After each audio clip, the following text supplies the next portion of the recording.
Brazil में G20 खत्म करने के बाद जैसे ही नरेंद्र मोदी का विमान अरेबियाई देश गुयाना पहुंचा, तो उनके स्वागत के लिए वहां के पीएम से लेकर राष्ट्रपति तक व तमाम मंत्री से लेकर कैबिनेट तक मोदी के स्वागत के लिए खड़े थे।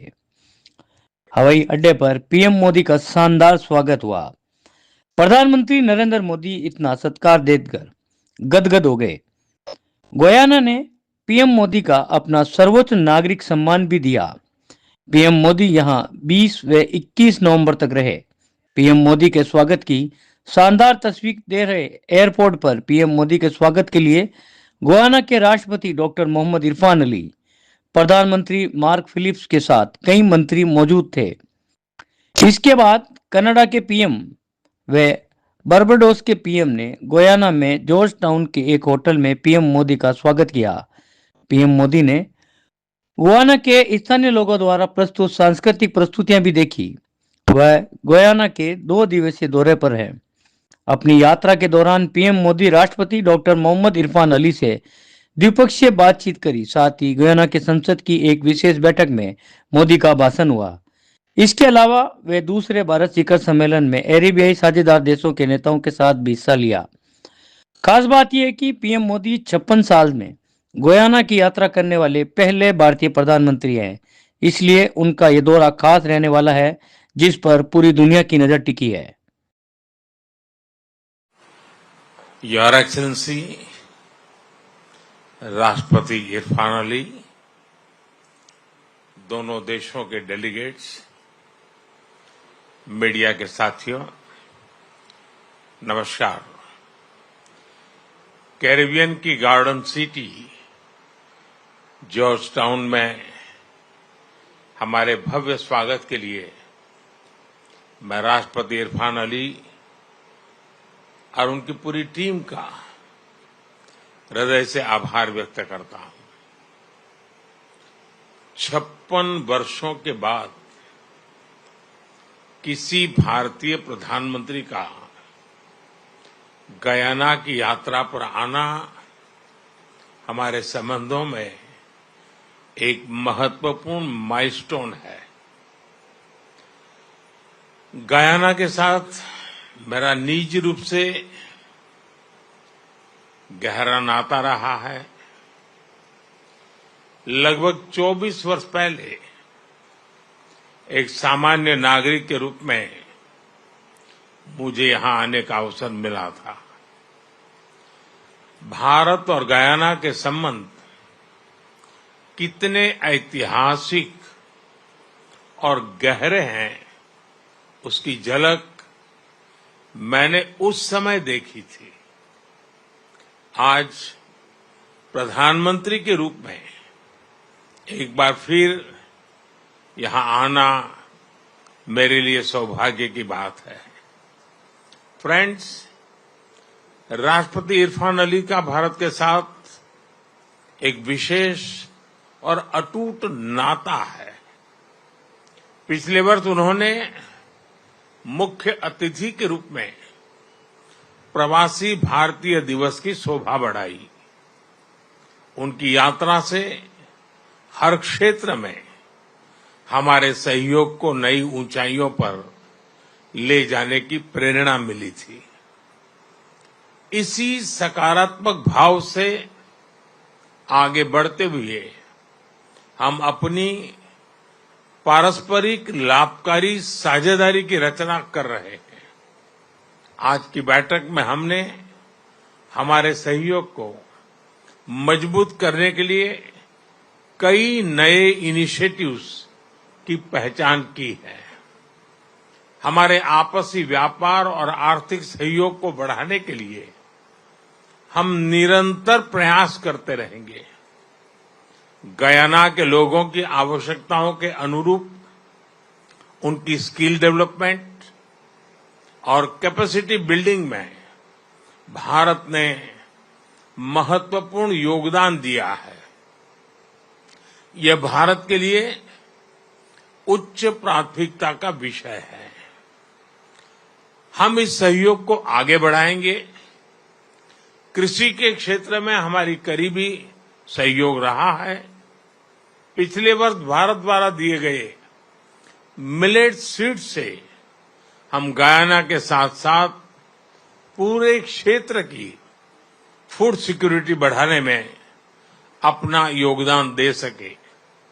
उसी प्रकार राइस मिलिंग, शुगरकेन, कॉर्न, सोया तथा अन्य क्रॉप्स की खेती बढ़ाने में भी हम सहयोग करेंगे।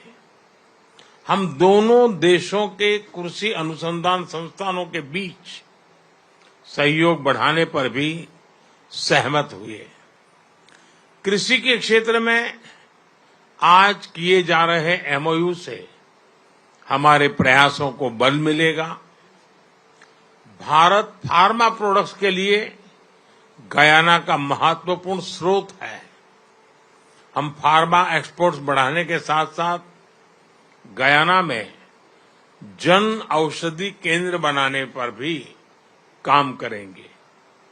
गयाना के इंफ्रास्ट्रक्चर विकास में भारत एक विश्वसनीय पार्टनर के रूप में योगदान देता रहा है। मुझे खुशी है कि हमारे प्रयासों से east bank East Coast Road project का पहला चरण संपन्न होने जा रहा है। पिछले वर्ष भारत द्वारा सप्लाई की गई पैसेंजर एंड कार्गो फेरी से गयाना के विभिन्न क्षेत्रों में कनेक्टिविटी बढ़ी है।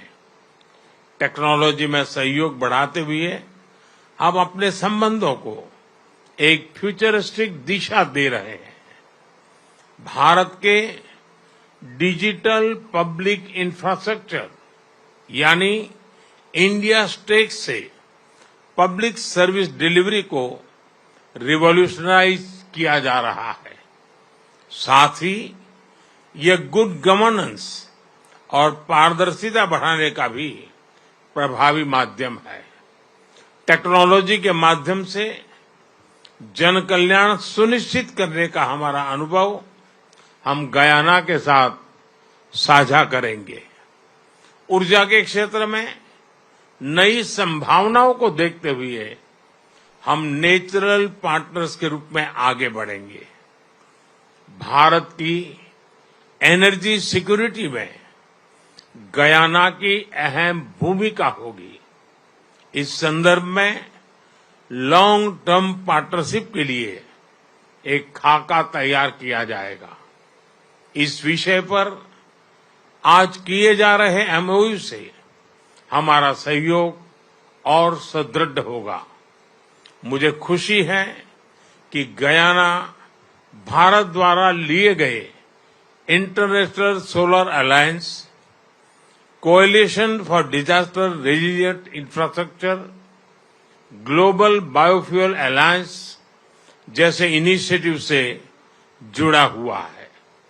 इससे हम पूरे विश्व में ग्रीन और सस्टेनेबल फ्यूचर की ओर बढ़ने के प्रयासों को सशक्त कर सकेंगे।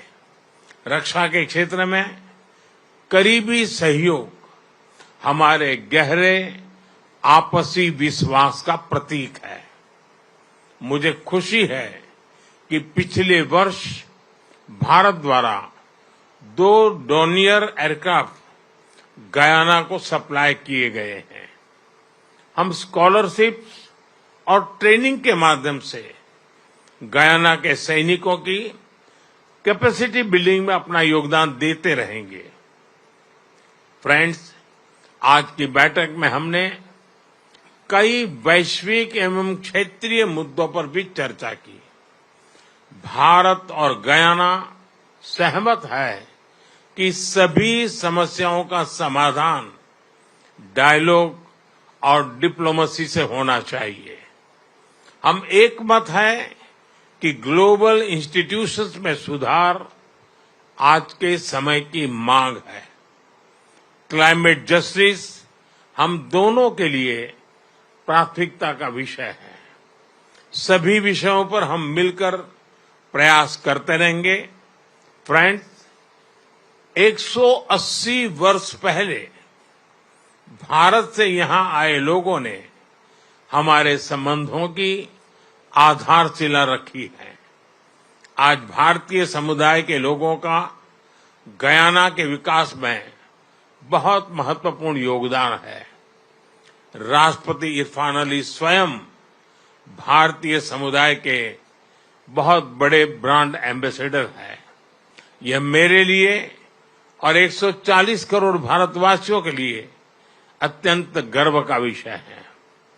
जिस धूमधाम से यहां फगवा का पर्व मनाया जाता है वह भारत और गयाना की संस्कृतियों के अद्भुत संगम को दर्शाता है। इस तरह के अनेक उदाहरण गयाना में कदम कदम पर दिखाई पड़ते हैं।